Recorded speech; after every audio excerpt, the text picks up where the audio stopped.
NieR is a game that a lot of people have probably been replaying lately, and I'm among them, totally guilty as charged, but for a good cause, right? To make a video that spoils everything for you so you don't have to go through it. If you're interested in playing this game before seeing this video, maybe you shouldn't, because my whole idea here is to do a basic catch-up synopsis explaining the appeal of this game for anyone who wants to go straight to the sequel. This video is for people who will look at this footage of the goddamn fishing minigame and the fetch questing and all the monster drop farming you gotta do and say, "Ain't nobody got time for that." If you ain't got time for that, then this video is for you.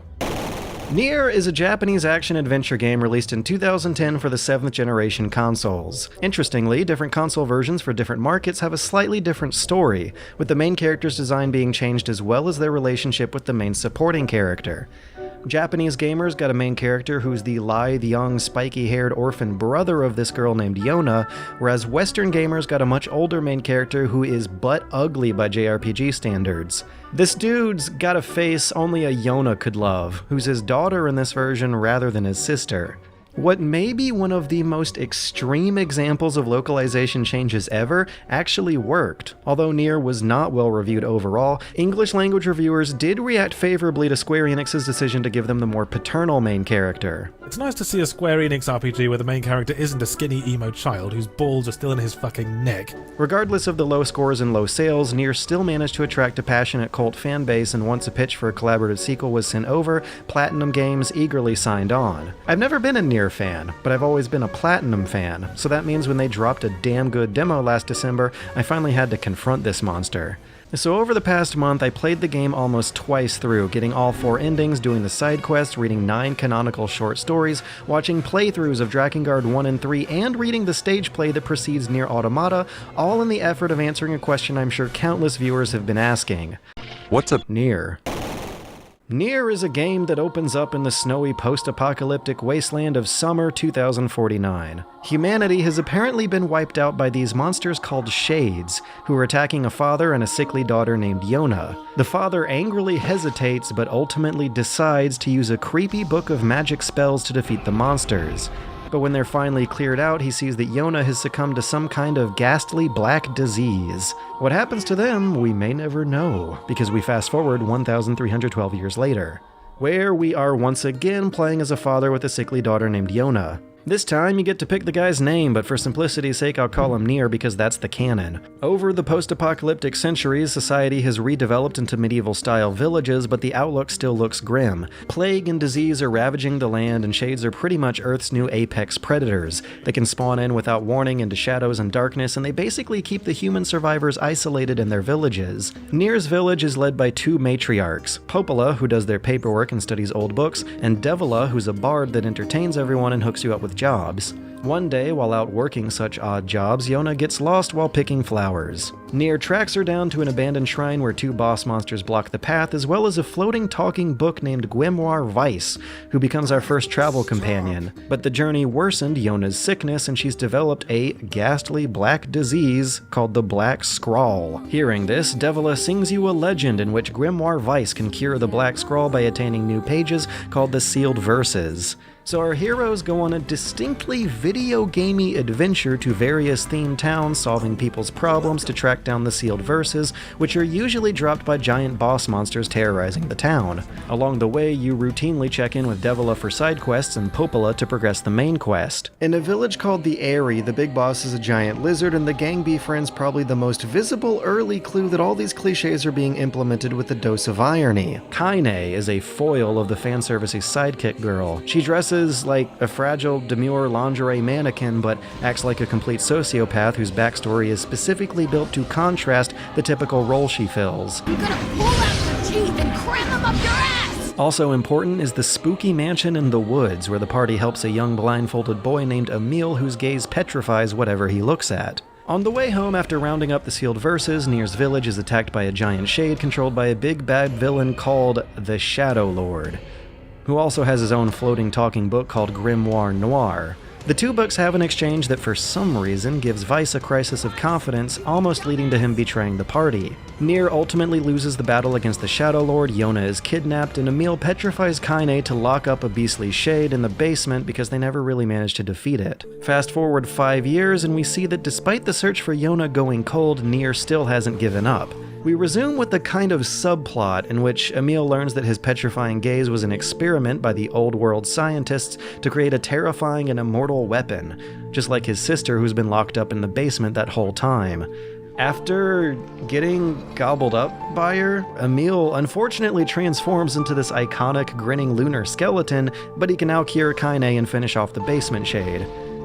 Afterwards, Poppola's discovered a new clue in the YoRHa search. Apparently the Shadow Lord's castle was right behind the old shrine all along, where the party discovers part of a keystone that'll unlock the castle's front door. But they gotta find the other fragments, so they go on yet another video game adventure for artifacts, revisiting the theme towns from earlier, but this time the places we revisit tend to be going through some kind of horrible crisis every time we show up. Also during the second half, NieR tends to describe his quest as something more like a genocidal vendetta against all shades, rather than simply rescuing his daughter. You keep finding examples of the shades being smarter creatures than originally thought, which comes to a climax when you revisit the Eyrie, where shades have possessed the villagers to ambush our heroes. During the ensuing boss fight, Emil's instincts take over and he activates his ultimate weapon, accidentally destroying the entire village in the process. With only bittersweet victories behind them, the keystone is complete, and Neo, Kanye, and Eminem all head to the Shadowplace castle to rescue Yuna.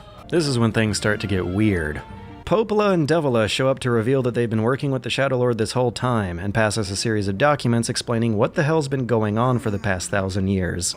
Turns out it was a plague, not the shade monsters, that wiped out humanity. In the face of total extinction, the scientists transformed survivors into gestalts, ghost-like spirits that would keep humanity's souls alive and about, and they also created replicants as artificial soulless humans engineered to be immune to the disease. Their plan was for the gestalt population of planet Earth to reunite with their corresponding replicants after however many years it takes for the plague to finally die off. Devola and Poppola were androids built to maintain the replicants over this time while also doing some additional work to combat the disease, and it's worth noting that gestalts weren't originally designed to be the mindless monsters you fight. Over time since the apocalypse, flaws in their science have been causing gestalts to lose their identities and turn into the mindless killing monsters at the same exact rate that their corresponding replicants have gained their own intelligence and built their own civilizations. So the ratio of crazy gestalts to sane replicants out there is pretty much 1-to-1. And these documents also mention something about YoRHa's father being the original stable gestalt. Grimoire, Vice, and Noir were two books that, when activated together, would accelerate the humans' plans for restoration and reunite everyone's souls with their bodies again, which Devola and Poppola want to do since so many gestalts are going nutso out there. So with this knowledge in mind, it's now clear what's going on. The Shadow Lord is NieR's gestalt half, based on the man from the intro. He kidnapped YoRHa to reunite with his daughter after a millennium of waiting, and he lured NieR in after her to repossess his own body. But the problem with these spirits being designed to possess bodies that have newly developed souls of their own is that people who are more empathetic might not feel entitled to them. After a rollicking boss fight in which nearly every supporting character sacrifices themselves for the cause, Gestalt YoRHa ends up giving up her new body, because she can't stand knowing that it's not really hers. There's another girl inside this body. I can hear her. She keeps crying. She says she wants to see her dad. YoRHa's been possessed? This girl loves her father too, as much as I do. I don't know what to... I'm so very sorry.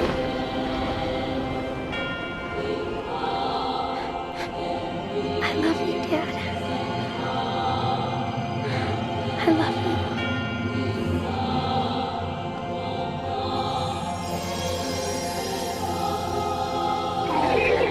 This makes Gestalt NieR mad enough to get the boss fight over with and just die, which in turn makes Replicant NieR mad enough to finish him off, wake up Replicant YoRHa, and try as he might for the two of them to live happily ever after. And that is ending A. Got questions? I bet you do. In which case, sorry, I just have some bad news for you.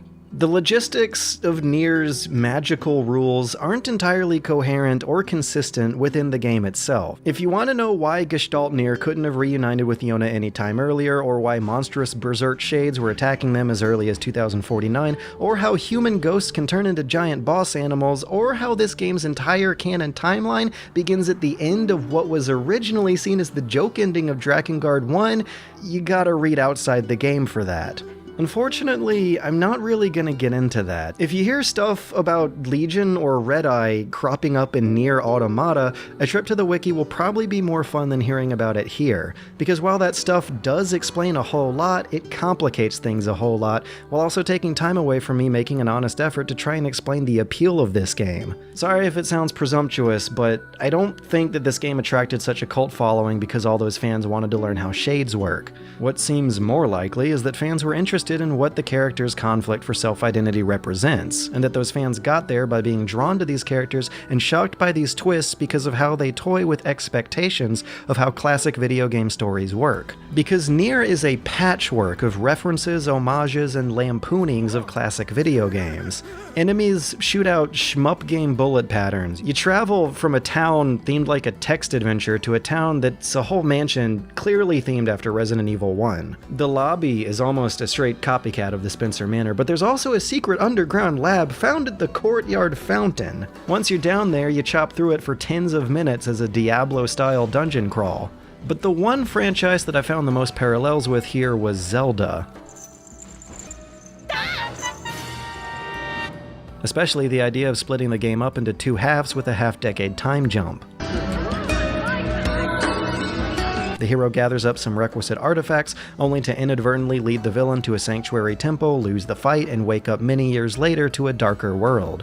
But the subversion comes from how revisiting your locations from earlier don't really lead to your character making them better places again. If anything, your guy is just making their problems worse, keeping with the theme of a narrative reveal from the ending, pulling back the curtain of dire consequences being the result of your character's ambitions. Loading up your save after beating the game reveals Kaine's backstory. Since she's half possessed by a shade, we now have a plot device that gives us a reason to slap on some subtitles on the screen revealing that the shades are screaming for mercy during your fight scenes. We also get new cutscenes that reframe the revisits of the second half and the crises you always seem to be walking into as tragic misunderstandings. You keep seeing perfectly rational, fully sane shades getting mixed up in the mob all along, but given the circumstances, it's not like NieR would ever try to stop and reason with them anyway. Sometimes the logic behind all of this is really preposterous. Flashback.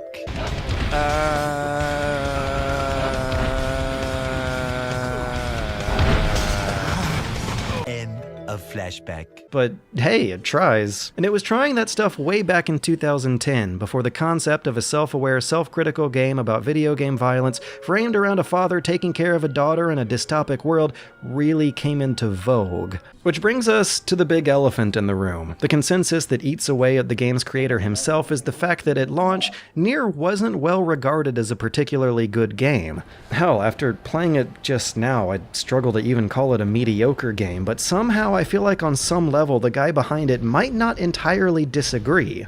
Interviews with series creator Yoko Taro hinted a scathing, critical, oddball personality who's more like someone you'd see in the Western indie scene rather than someone with a history of making full-price action games for Square Enix. Interviews frequently cite his disappointment with the game industry at large for failing to experiment with the grander potential of games. Yet his studios keep getting contracted by Square Enix to help make conventional action games. So on a management level, he might not have much say over how his games play, but he does get weird with what they say. Rally the mouth. Such an obvious weak point. So a lot of character arcs throughout the Taroverse, which I guess spans the Drakengard and NieR games, are written as responses to cliches and contradictions that Taro dislikes, even while the gameplay itself falls right square into them. It's especially the overwhelming dominance of killing being the player's primary activity that sets him off the most. So in the hyper-violent hack-and-slash burn-em-up Drakengard games, the player's main characters and their companions are typically anti-heroes who are genuinely insane enough to enjoy killing hundreds upon hundreds of their enemies. So generally speaking, if you're playing a Yoko Taro game, you're probably not playing a good person who will get a happy ending. Especially since he writes his stories at the sad endings first, then works his way back. When asked about why he makes games that are so dark and violent, he responds by saying that what's truly dark is how the game industry as a whole celebrates violence. I think that's weird. But for NieR, the punch of that perspective is treated with a bit more moral ambiguity this time. After watching the events of 9/11 lead to the war in Iraq, Yoko Taro was fascinated by how combatants of both sides of the conflict believe themselves to be in the right. So he decided to write a game about that mentality. Which is why both the Replicant and Gestalt versions of NieR are both faced with the classic video game quest, to rescue a damsel in distress. Replicant NieR travels the world to rescue his daughter, Gestalt NieR has to fight to defend his daughter. Though Replicant NieR's quest may have the more destructive consequences of the two, those are consequences he's never fully aware of. The road to hell is paved with good intentions, and as far as either NieRs are aware of, they're both caught up in the nobility of doing anything to save their daughter. Another deliberate attempt by Taro to poke fun at the potential for games to do things they don't usually do is Ending D, which deletes all your save games after Replicant NieR makes a choice to sacrifice himself to save Kaine. The flavor dialogue explains that everyone will lose memory of him ever existing, and as pages of player progress is wiped away, so too is any disk memory of the player ever existing. I mean, that's the idea. You get a flower on the title screen, and you also can't even rename your new NieRs after your old one just to rub it in further. Which brings us to NieR Automata, the unexpected collaboration between Square Enix and Platinum that exists pretty much because of the combined passion for this game between developers and fans. Low sales numbers initially turned Square Enix off of the idea, but after a while, positive fan reception is what gradually opened them up to making a sequel. Meanwhile, a lead Dragon Quest producer, Yosuke Saito, threatened to quit Square Enix unless he made a game with Yoko Taro, but they were told that if they were going to do a sequel, it had to be a better game. Lo and behold, Platinum makes better games, and a lot of Platinum staffers are actually fans of the first game.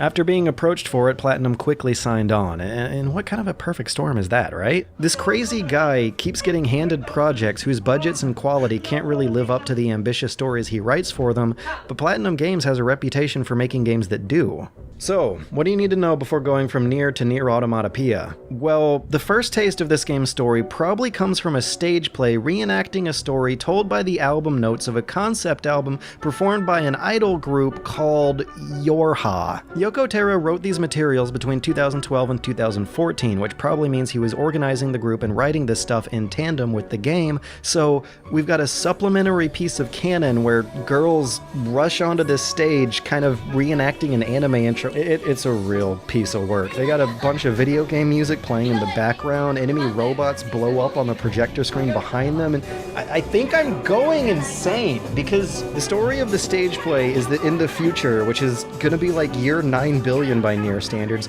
aliens have invaded Earth, forcing humanity to retreat to the moon. But judging by the events of the game, I guess humanity's all replicants by now? But maybe not, because the supplementary material suggests that other districts of the world did succeed in reunifying Gestalts and replicants? But in the play, one of the girls says that as a result of their retreat to the moon, the humans were able to naturally revert back to their previous forms, but which forms are they talking about? But even just questioning that points out the hook that's so haunting about this universe. It's the artificiality of everyone involved. Even the aliens aren't there in person. They're using living biotic robots to take over the planet, and the maybe not real but maybe real humans are using fighting flying android girls who wear augmented reality heads-up displays inside of their blindfolds to fight them, while they also wear frilly gothic Lolita dresses. And they have identity crises because they can't believe how human-like they are despite being robots.